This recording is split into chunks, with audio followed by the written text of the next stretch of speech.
भाजपा ने चल दी ऐसी चाल, 2024 से पहले ही अखिलेश का हो गया बुरा हाल। धरती पुत्र के सम्मान से क्यों घटेगा बेटे का मान, पीएम की स्ट्रेटेजी से सपा में मचा घमासान। लोकसभा की अग्नि परीक्षा में पास होने के लिए भाजपा के इस दांव से चारों खाने चित होंगे अखिलेश। अखिलेश के नाक के नीचे से भाजपा करेगी उनकी साइकिल को पंचर, इस महाप्लान से विपक्ष को आएगा चक्कर। वो कहते हैं ना कि खुद खोदा गड्ढा और उसी में जा गिरा। ऐसा ही कुछ हुआ है देश के एक तेज तर्रार नेता के साथ, और सबसे दिलचस्प बात तो ये है कि उस नेता को इस बात का एहसास भी नहीं है कि वो गड्ढे में जा गिरा है। अब हम 3 मिनट की इस रिपोर्ट में आपको विस्तार से बताएंगे कि गड्ढे में कौन गिरा और किसने देश के एक ऐसे नेता के खिलाफ साजिश रची जो किसी राज्य का सीएम हुआ करता था।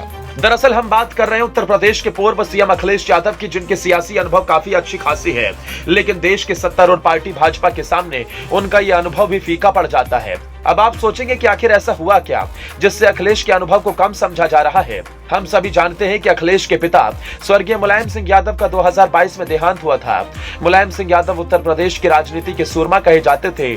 उनके गढ़ मैनपुरी को भाजपा आज तक नहीं छीन पाई। उनके चाहने वालों की संख्या प्रदेश में सबसे ज्यादा है।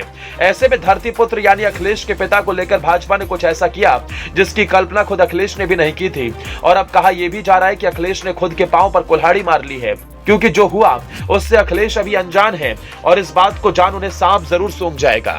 आपको बता दें कि पिता के निधन के बाद अखिलेश ने ही उन्हें भारत रत्न देने की मांग केंद्र से की तो थी, लेकिन उन्हें क्या पता था कि जो खेल वो खेलना चाह रहे थे भाजपा उसका उल्टा दांव चलकर उन्हें ही पछाड़ देगी।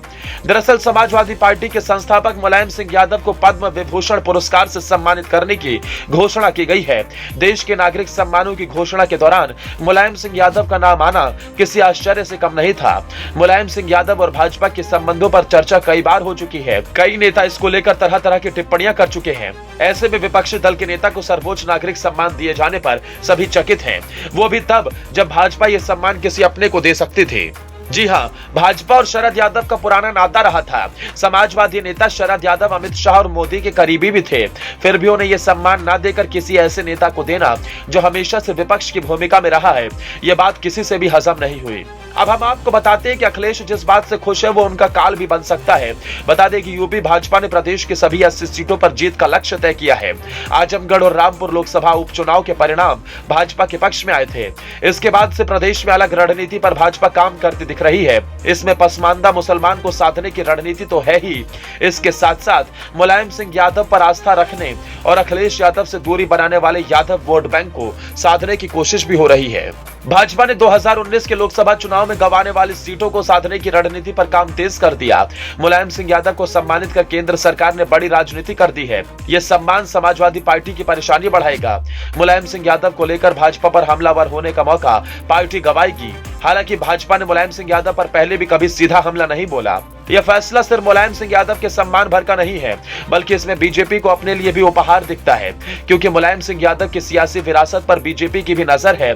और 2024 के चुनाव में यादव वोट बैंक भी बीजेपी के लिए अहम है। उनके निधन के बाद उन्हें सम्मानित कर पार्टी ने एक बड़े वोट बैंक को संदेश दिया कि मुलायम सिंह यादव उनके लिए भी सम्मानित व्यक्ति रहे। इससे भाजपा के प्रति उनके समर्थकों में कोई बड़ी नाराजगी खड़ी कर पाना संभव नहीं हो सकेगा। लोकसभा चुनाव 2024 में इसका फायदा बीजेपी और नरेंद्र मोदी की लीडरशिप को मिल सकता है। केंद्र सरकार का ये वो मास्टर स्ट्रोक है जिसकी भनक अखिलेश यादव को भी नहीं लगी, तभी तो सिवाय तारीफ के सपा कुछ कर भी नहीं सकी। लेकिन जो चाल चली गई है उसमें सफलता अखिलेश के होश उड़ा देगी, और जो 14 सीट भाजपा के हाथ से गई थी उस पर कमल खिल जाए तो सपा की साइकिल पंचर हो जाएगी। आपको क्या लगता है इस बार कमल का कितना असर दिखेगा? कमेंट बॉक्स में जरूर बताएं।